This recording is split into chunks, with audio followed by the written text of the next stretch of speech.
Before I just get into it, I've just got one housekeeping message, and that's apologies if you're finding it a little cold in the room. It's because the ICC has to pump air in from the outside because of COVID, creating a positive pressure inside the room. And it's also particularly helpful because later on today we'll be talking about heat as a service and cooling as a service. So yeah, that's just a little bit of housekeeping. So apologies, we are trying to warm the room up as much as we can, but we are constrained by the health and safety, unfortunately. So what we're going to do, we're going to move to look more at the data about international adoption. And I'm delighted to be joined by my friend and colleague, Chris Oland. Chris Oland, if you'd like to join us. So Chris is the editor-in-chief and the founder of Field Service News. And it's really quite interesting for us. When we sit at Aston, we're in a very neutral position. And there are a lot of trade publications or publications commenting upon what's happening inside the industry. But we've always been very impressed and have an awful lot of time for what comes out of Field Service News. And that's because Chris genuinely gets underneath the surface of the innovation, underneath the surface of what's happening with inside industry. And he's following the theme of a truly international presentation, because I'm delighted to say we're going to be presented to by a Welshman. So that's truly international. So Chris, if you would like to take on from there, we will take questions at the end of this session. Thank you. Diolch yn fawr, croeso. Oh, sorry, wrong language. The good news is I am a Welshman. The even better news is I'll give the presentation in English. So those in the front row don't need any jackets or umbrellas.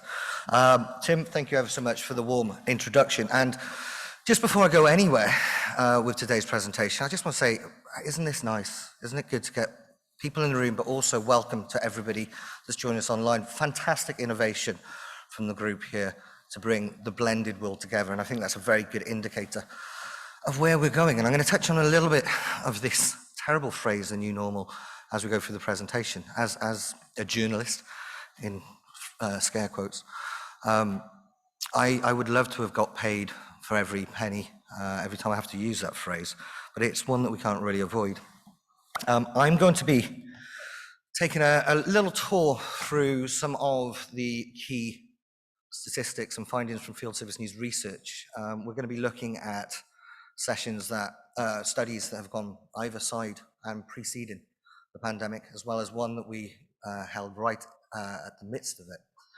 And I'm going to be looking at how some of these data points really kind of translate across to what I see is not a new normal, but actually the existing path that we were already on, being massively accelerated by the disruption we all felt across the last 18 months.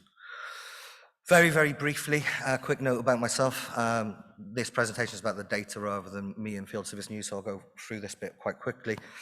As Tim mentioned, I've been fortunate enough to have a ringside seat alongside the Advanced Services Group as I've witnessed the movement of servitization. I've been working in the space just prior to launching Field Service News. Prior to Field Service News, I was the editor for a publication called Service Management Online, which is sadly no longer with us, but that gave us the opportunity to launch Field Service News.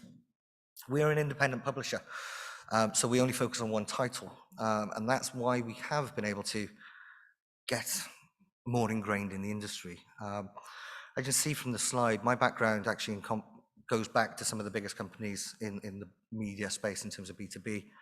The reason I reference that is not to say, hey, look at me, but actually I learned an awful lot of how to do things well and how to not do things well. The one thing I've really always focused on is making sure with Field Service News, we talk for our industry, to our industry, not at our industry. And that's something that I think has given us quite a strong perspective of understanding some of these challenges we'll touch on today. Prior to that, I was a quality services manager for a very well-known iconic brand. Again, the reason why I reference that is it was quite often my job to be on the end of the phone to our OEMs and service providers saying, guys, I was looking after a number of different restaurants. We've got warm beer and it's coming up to Friday. We need it. I've been there understanding the difference between that transactional nature of that relationship, demanding engineers meet our SLA. So I understand that. And also interestingly, and I often drop back to this, The microcosm that sits in hospitality of service, I often find can be extrapolated to almost any service environment. You know, if you think you've got 45 minutes as a server to suddenly engage with somebody, understand what they want, guide them, facilitate them with the information, ask the right questions in a consultative manner, deliver efficient service, and you get paid and remunerated, always struggle with that word, at the end of it. Actually, those couple of bullet points, they're ingrained in great service. And I often see that extrapolated, so I often reference that. Very briefly, before I go into the research, just a bit of background on Field Service News research. So in 2018, we launched our own research house, which was based on the back of a number of, well, 5 years worth of projects. We actually got a pretty good routine now. We work in 3 ways, and I'll be referencing various bits of data from these across the session. First of all, we will do a quantitative study where we'll have our look at the data, and generally we have about somewhere between 150 and 350 responses on each of our studies. Our audience is global as well, so it's primarily European and American, but also increasingly across the APAC region. And we'll then take some time to digest what those top-line data says and look at the trends, bring some subject matter experts in and do a debrief so we understand some of these trends before going back and having a look at some of the qualitative aspects where we'll do follow-up interviews. And I'll be referencing both points of those across the study. And yeah, very briefly, the audience, like I said, is very much an international audience, about 30,000 service leaders across that. Finally, one point I'll say is if anybody does want any of the reports on the final slide today from the data I show, this is my email, and you can email me. I'll send those out across to you for free. Just let me know. So, as Tim mentioned, it's been a bit of a journey, and like I said, we've had a ringside seat. This, for me, was servitization conversations at field service conferences when we first launched Field Service News. We were kind of tucked in the back room, maybe in the broom closet. Usually somebody would be given a brief presentation, probably Tim. And it was a small conversation. And I've seen that grow to, as of, this slide would say 2019 or 2020 or 2021, but COVID. We've seen servitization become the dominant conversation across boardrooms, all across the industry, whichever part of the world that's in, whichever industry vertical. And again, I'll touch on some data around that, but servitization I've seen move from the conversation of best in class to a conversation that's really evolving to something that I believe there will be an advanced services element to most service portfolios in the very near future. One of the reasons for that, and there's that horrible word, the new normal, which I keep trying to avoid, but it's almost impossible. I've said for quite some time, I've been hosting various different conversations on fieldservicenews.com, both live streams and in-depth interviews. And I've reached the conclusion that, for me, the disruption that we saw across the last 18 months, it didn't create a new normal. It created an acceleration of the path we were already on. However, there are some clear indicators that I think are elements that are being discussed as the new normal, that I think are further going to build the case for servitization. The continuing economic uncertainty. I'm a glass half full kind of guy, you know, but there is uncertainty. That double dip, that V-shaped recovery, or that Nike swoosh recovery, we don't know if they're going to happen. What does that mean? Well, that means that, you know, there's less money for CapEx, there's more pressure on the service organizations. It also means that assets may get sweated more, and the service and maintenance aspects are going to become increasingly important. There's this focus, and 2019, I was scribbling down some notes of what would be important for the service world, and sustainability was right at the top. It's a conversation that's been increasingly bubbling up to the surface. And again, this circular economy, building assets that are either there to be modularly replaced, building assets that are easily serviced, that can last longer, it's better for the environment. But of course, that's another pillar of why we could move towards this more inclusive conversation around servitization.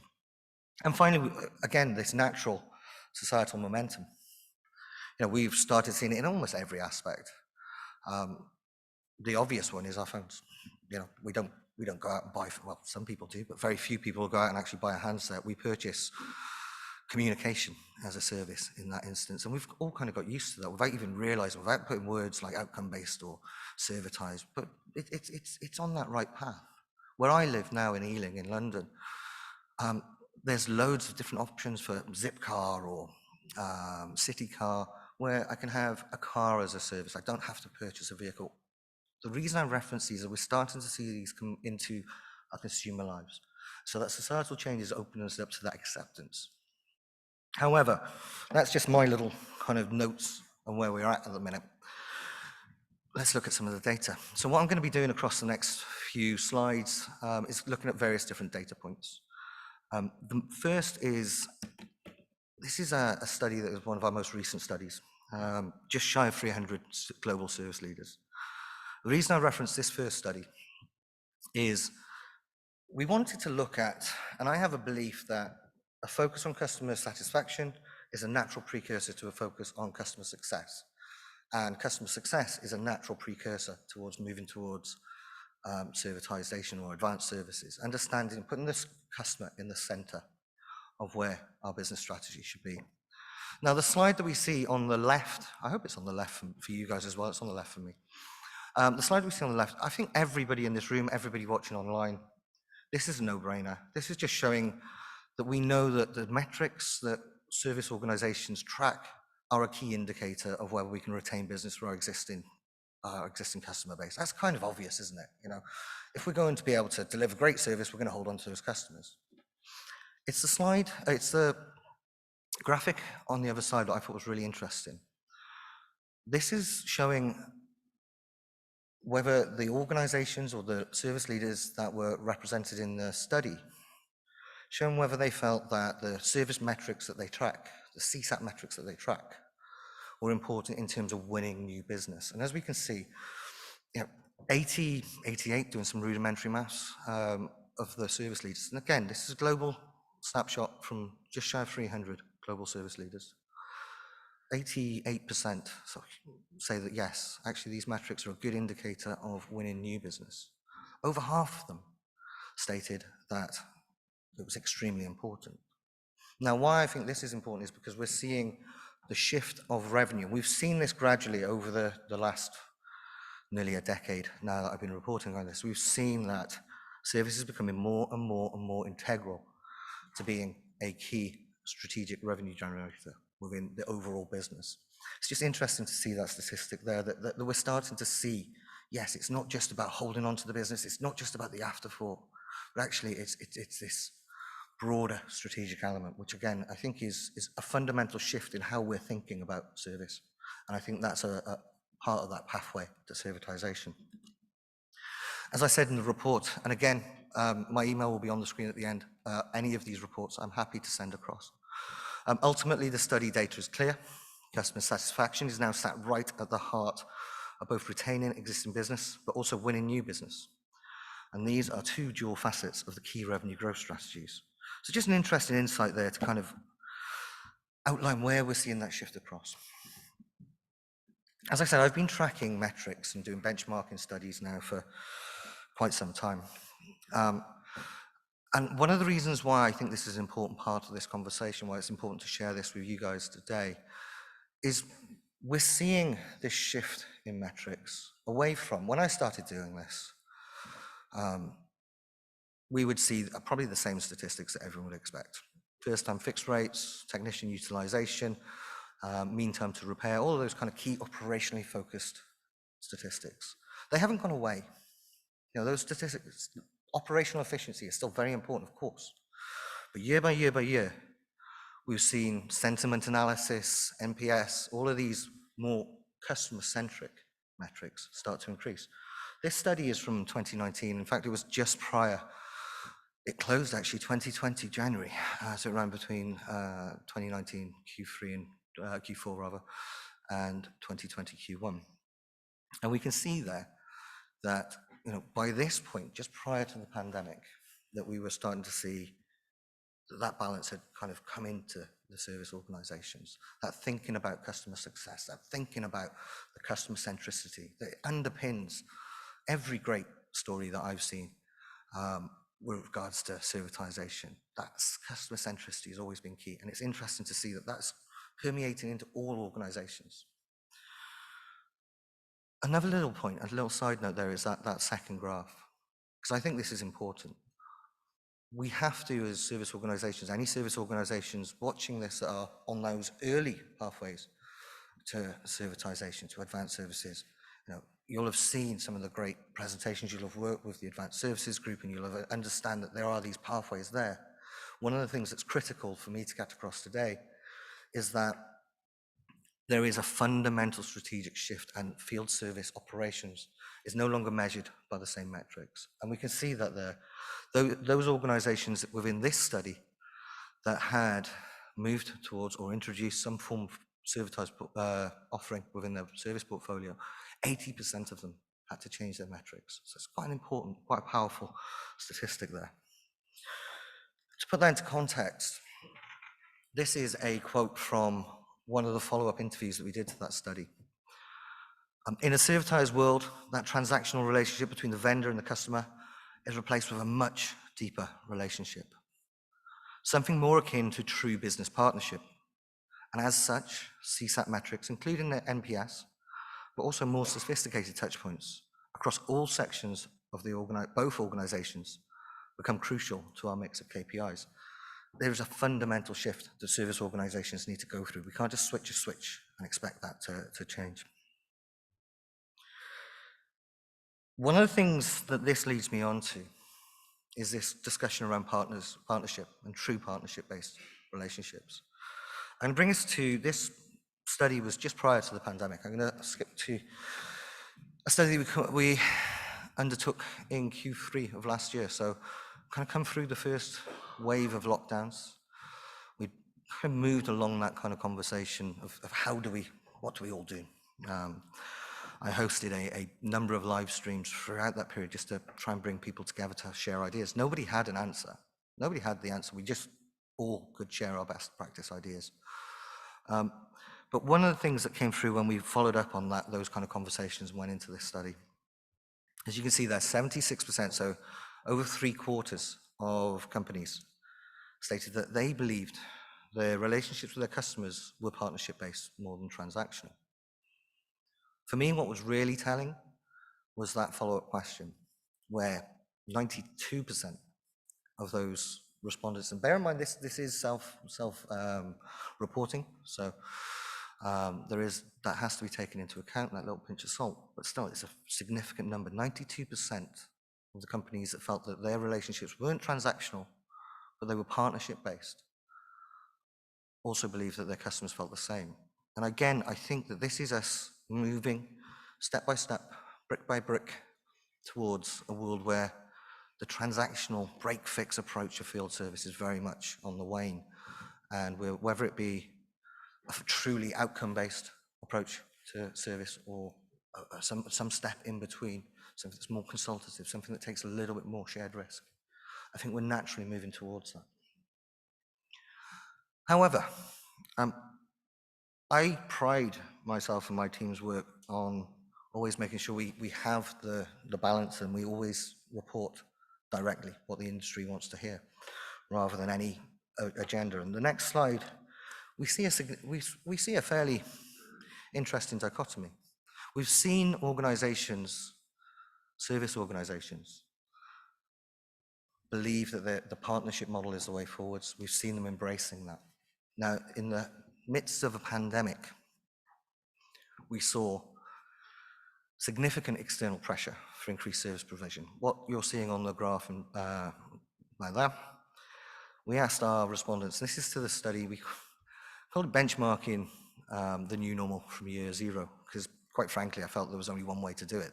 Everything had, at that point, kind of been thrown up in the air, and we had to see where where everything landed, basically.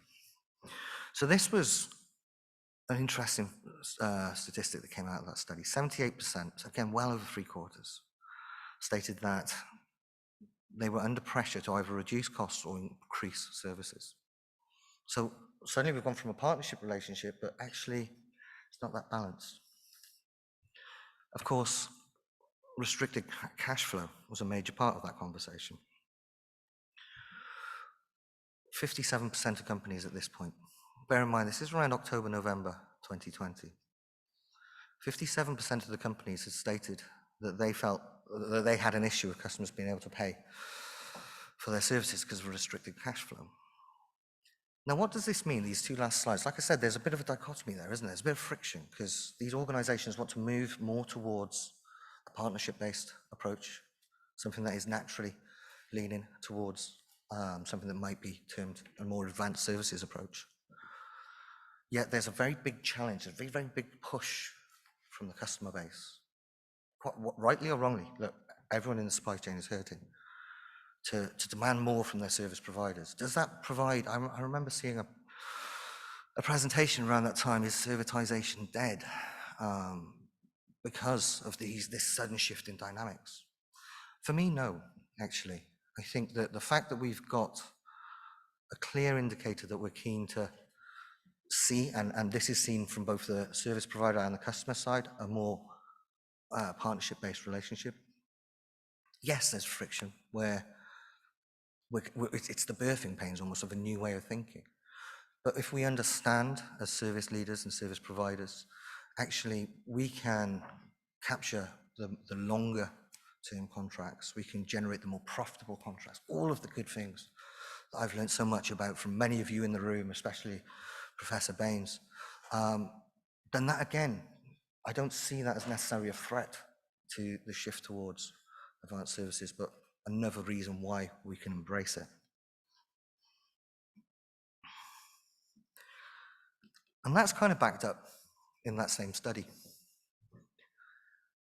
Again, we asked, and it was, 280 respondents to this study. So again, strong snapshot of the industry. Everyone responding to this study is a senior leader within a service organization.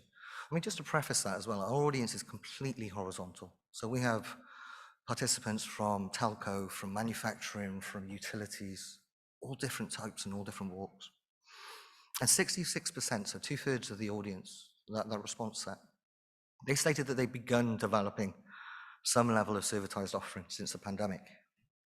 I'm just going to take one moment to take an aside from that as well, and then we'll kind of start looking at some of the current studies. A quick aside from that as well is, I think it's interesting that latter part of that, some level of servitized offering. And I don't think that there is necessarily a one-size-fits-all solution.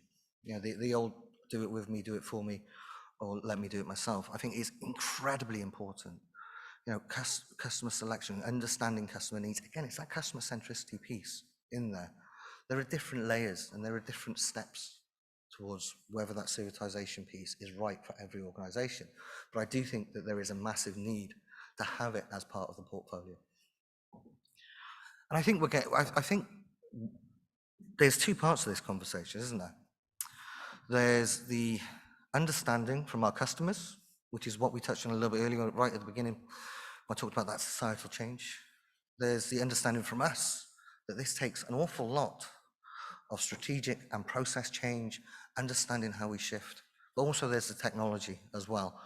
And I'm a big believer that actually it's the technology that has really empowered us and got us to a point where we're prime for the infrastructure for servitization to be in place. I'm a big believer in the power of connected field service and connected assets. This is an interesting piece of information. Do you have capability to read data from assets from the field? Now, this incorporates both the Internet of Things, but also the poor man's IoT as well, you know, whether that be the engineer collecting asset information, the customer providing it, third parties. But we know that that information is critical for us to be able to monitor our assets, to monitor the wider install base and the fleet, to be able to provide our customers with really detailed information of how they can optimize their best business. So the fact that we've got that data coming through is very important. But like I say, I think that it's the connectivity and the real time that really will drive us forwards. I often think back actually to, you know, the poster boy often of servitization being Rolls-Royce. You know, essentially they were doing IoT before we just put a name on it. You know, the telemetric data that was coming off the engines, allowing them to provide clear information to the defense forces, American Airlines, etc. But I think the fact that we've got such prevalence now of IoT is very important. The chart here just shows that prevalence. Over 75%, so nearly 40% of the companies had almost 75% of their assets connected. And we're seeing huge, almost all companies have some form of connectivity, and certainly when it comes to new product rollouts. And that kind of leads me on to where I'm going now with the current study. And I'd invite everybody in the room and watching online, please join us and participate, and we'll make sure the links are sent out to everybody. Because the next study that we're currently undertaking, I'll share some world exclusive insight from that. It's in its infancy. But I want to try and piece together what's happening with asset data. Does that asset data get locked away in a silo? So it's used for the field service organization, for the operationals team, or is that information being utilized in a broader context? Is that data being shared across with the marketing and the sales and the R&D teams? And equally, from the data flow, what about the intelligence flow? Now, how many service leaders watching online in the room have regular conversations with their peers, their CMO or the CFO or head of R&D, etc.? I'm sure some absolutely do. I'm sure some wish they did. And the study we're currently looking at is trying to identify, is that an indicator, A, of a likelihood for these organizations to move towards advanced services or actually embrace it? And is that an indicator of success as well? Because for every organization that I've spoken to, it's a great case study, and we get to promote across field service news of a great case study of servitization. There are just as many organizations that I'll speak to behind closed doors that are struggling with it and struggling to get those pieces. And there's many, many moving pieces in field service, and trying to get those moving pieces together and then into something that's more advanced, that's an interesting question. So let's have a quick snapshot. Interesting to reflect back that 66% of the service organizations from the study at the end of last year said they had some advanced service offering or it was in development. Only half of the companies we've spoken to, and like I say, this is a very early snapshot, only just around 50 service leaders have spoken to us so far. So this data will change. I'm absolutely certain of that, but it's an interesting early indicator. So about half of the companies that we're speaking to so far are able to move the data beyond the silo of field service. Or alternatively, we could say 50% of the companies that we're speaking to, that data just ends up in that dead-end block. Obviously, it's useful for service operations, but can it be used elsewhere? And can it be used elsewhere? So we asked those organizations that are in this study so far, which other business leaders or which other business units do you think would be able to get an advantage or important insight out of sharing that asset data across the business? And these are the organizations that we've asked them that don't currently get it. So there's a couple that are just, I think supply chain leaps out right now for everybody in the room, certainly, and anybody in the UK watching online. We've all been struggling a little bit with supply chain issues with the petrol crisis at the moment. That's a complete aside. It's interesting to see how few companies are not sharing some of that asset data with supply chain or with product design and R&D or with sales. And is this a golden opportunity? And is this something that's fundamental to understand how you take that servitization strategy beyond field service? Because it's not. We all know that.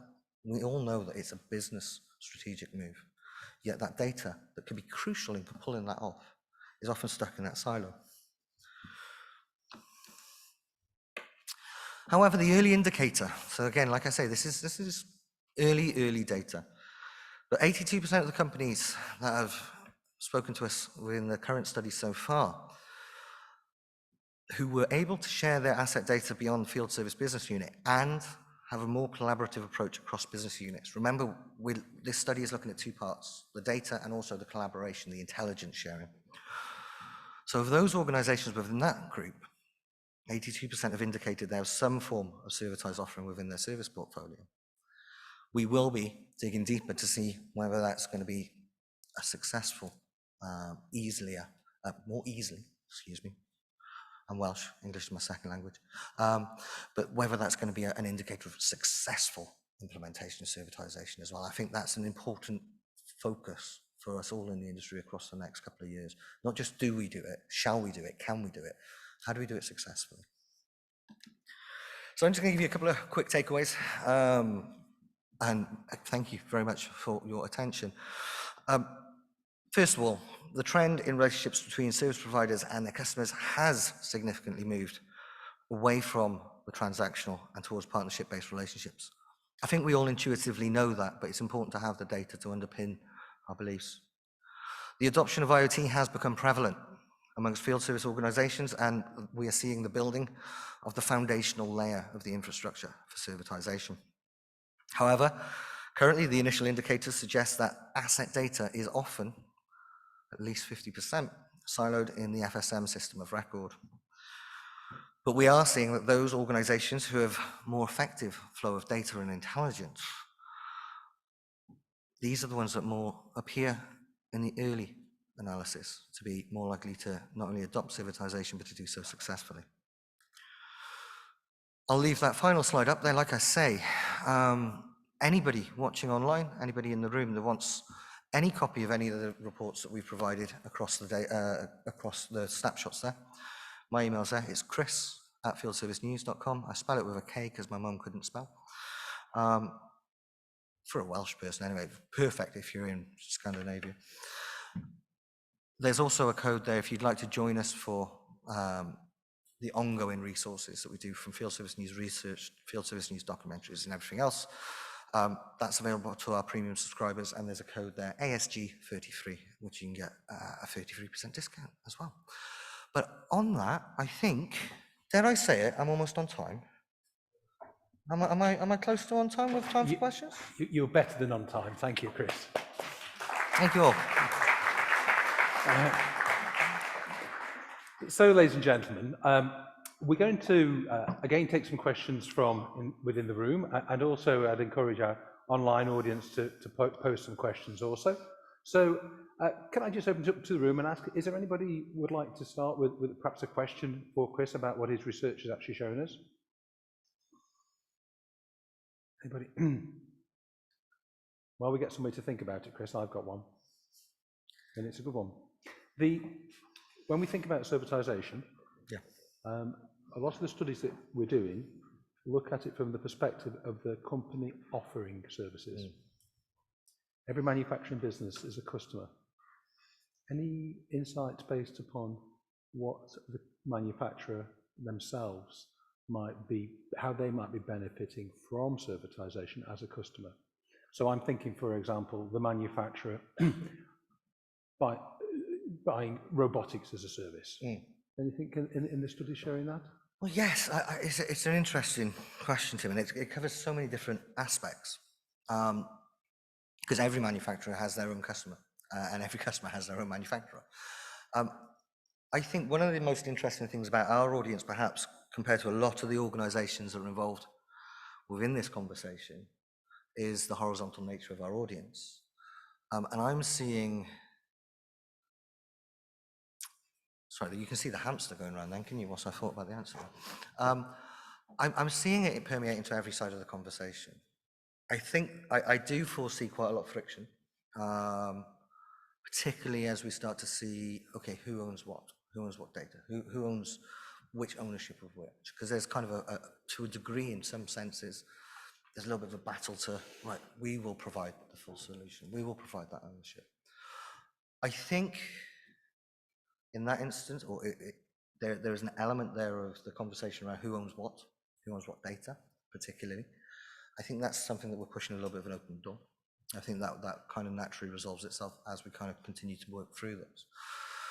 But I think it is at its core, and maybe you can correct me if I'm wrong on this, but what I see is it's the ability for an organization to really clearly define their own value proposition, to understand what it is that they bring value to their customers.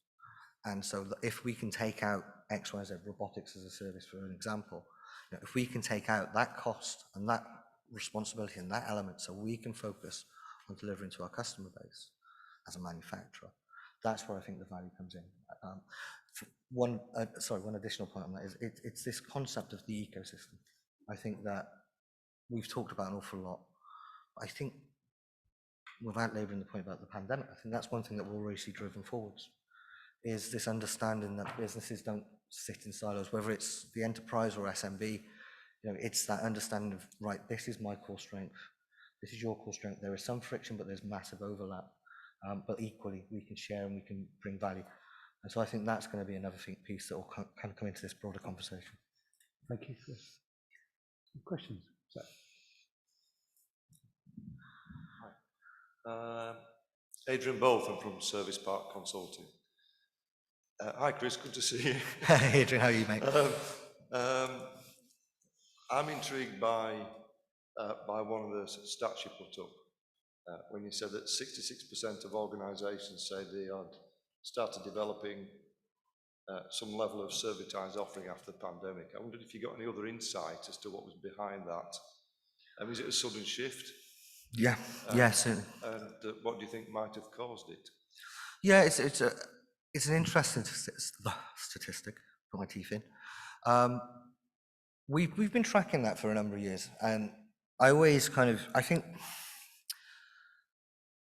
there is quite a lot of confusion around some of the language. So when we preface this question, I've kind of dumbed it down for the slide, but we kind of reference outcome-based advanced services. So we've tried to put it in many layers of the language because different industry verticals don't recognize certain different pieces of the language. I think the shift that really kicked that in of why it's happened after the pandemic, again, I think, and again, put this into the context of the time frame as well, October, November last year.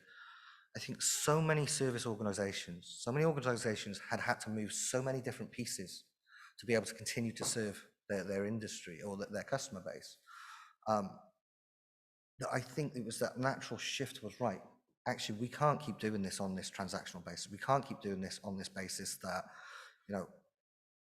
right, you call us up, we've got a problem, we move, that way is gone. And I think there was suddenly a lot of people that had been thinking about this conversation realized they had to act on it. And that came through as well in the follow-up report, the Beyond the Data report. Absolutely, that was like,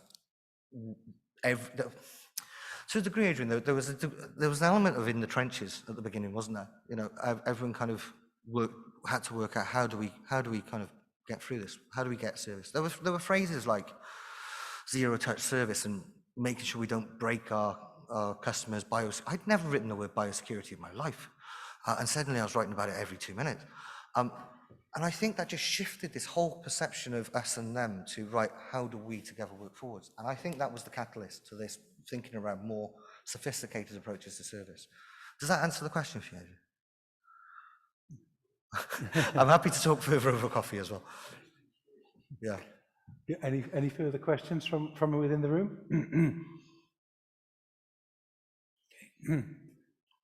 Actually, do we have any questions online that we'd like to take? Thanks, Tim. I think we do have a question online from Steve Gregson. Steve, would you like to come online and ask the question, please? I think they might not be ready, so I'll ask the question to you, Chris, directly. Steve has asked, how much of a barrier is contractual coverage of data sharing? Sorry, could you just repeat that a little bit? How much of a barrier is contractual coverage to data sharing? It's the big challenge, isn't it? Who owns what data? Does the actual OEM own the data? Does the actual organization who's producing the data come?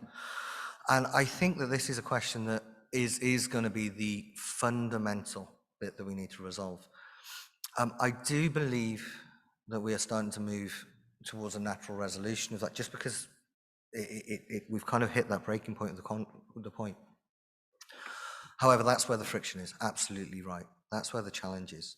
And it's understanding, and this goes back to that point around the ecosystem, to be honest. It's understanding how we put that customer at the center, understanding, let's work from that outcome-based point. Let's work from that solution point there of, right, what are we trying to achieve? That's where that conversation will come. But that point around the contractual ownership of data is fundamental sticking point. There's no getting around that. And it's something that's where a lot of the important thinking is going to be. So not an answer, but certainly a point that builds on that for further conversation, and that's a presentation in its own right. I'm sure you'd agree to. Thank you, Chris. Any last questions for Chris in the room? Okay. Well, in that case, Chris, I will thank you very much for coming along today. It really is much appreciated, so thank you. No problem. Thank you, everybody. Have a great rest of the day. So what we're going to do now, ladies and gentlemen, first of all, we're going to say the online broadcasting will be returning in 1 hour, 15 minutes. So we'll say goodbye, cheerio to our online audience for a short while. And that's because we're going to now turn to the how of servitization. And when we were designing the program, the first part of the program that you've seen today is largely been about what's happening, why is it happening? And an important part, and that's very important, but of course, and people like yourselves, particularly the in-room audience that largely we've invited to come along today, we know that those arguments about what is happening and why it's happening